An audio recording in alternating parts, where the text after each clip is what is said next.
వదిన ఇంటిపని మాత్రమే చేస్తుందని ఎగతాళి చేసిన ఆడపడుచు. ఒకరోజు నిజం తెలిసి షాకయింది. సీత అనే వదిన ప్రతిరోజూ ఇంటి పనులన్నీ ఒంటరిగా చేసేది. వంట చేయడం, ఇల్లు శుభ్రం చేయడం, అందరి జాగ్రత్తలు చూసుకోవడం. కాని ఆడపడుచు లక్ష్మికి మాత్రం అది పెద్ద పని అనిపించేది కాదు. ఆమె ప్రతిరోజూ ఇలా ఎగతాళి చేసేది.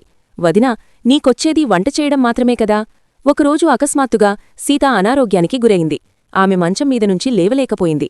అప్పుడు అత్త రాజమ్మ లక్ష్మిని చూసి ఇలా చెప్పింది, ఈరోజు ఇంటి పనులన్నీ నువ్వే చెయ్యాలి. లక్ష్మి వంట చేయడానికి ప్రయత్నించింది. కాని చాయ్ రుచి బాగాలేదు, రొట్టెలు కూడా కాలిపోయాయి. ఇంటి పనంతా గజిబిజిగా మారిపోయింది. కొద్దిసేపటికే లక్ష్మి బాగా అలసిపోయి కూర్చుంది. అప్పుడు ఆమెకర్థమైంది వదిన ప్రతిరోజూ ఎంత కష్టపడుతుందో. సాయంత్రం సీత లేచినప్పుడు లక్ష్మి నెమ్మదిగా ఇలా చెప్పింది, వదినా, నాకు కూడా ఈ పనులన్నీ నేర్పించండి. సీత చిరునవ్వుతో ఇలా చెప్పింది, పనులు కష్టమైనవి కావు, మనసు మంచిగా ఉంటే చాలు. ఆ రోజునుంచి లక్ష్మి వదినకు నిజమైన సహాయకురాలిగా మారింది. ఇలాంటి మంచి కథల కోసం లైక్ చేయండి, ఫాలో చేయండి.